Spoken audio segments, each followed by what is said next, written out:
নমস্কাৰ। যিসকলে মোক জানে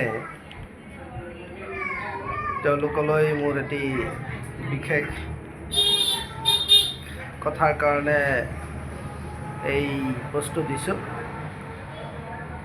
কথাটো হ'ল, মই হোমিওপেথিক প্ৰেক্টিছ কৰোঁ। আমি এতিয়া বৰ্তমান সময়ত দেখিবলৈ পাইছোঁ যে নতুন বাৰিষাৰ ছিজনটো অহাৰ লগে লগে গৰুৰ এবিধ বেমাৰ আহিছে। এইটো বেমাৰটো খুব বেছি পুৰণা নহয়, নতুনকৈ আহিছে বেমাৰটো। খুব বেছি হয়তো 4-5 বছৰমান হ'ল ইয়াৰ আৰম্ভণি হ'বৰ। বেমাৰটোৰ নাম দিছে লাম্ফি। চকলা চকলকৈ ছাল উঠে, গৰুজনীৰ জ্বৰ হয়, নাকেৰে মুখেৰে লেলা ওলায়। তেনেকৈ গৰুটো দুৰ্বল হৈ এটা সময়ত মৰি যায়।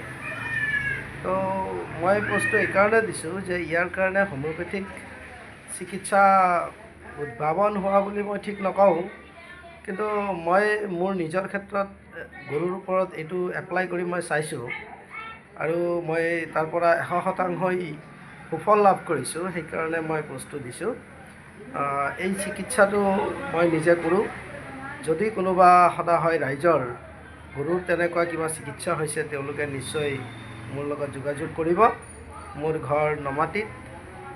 মোৰ নাম ৰামকৃষ্ণ সূত্ৰধৰ আৰু কাশিমপুৰ বজাৰত মছজিদৰ ঠিক বিপৰীত ফালে মোৰ হোমিও ফাৰ্মাচীটো আছে। গতিকে যিসকলে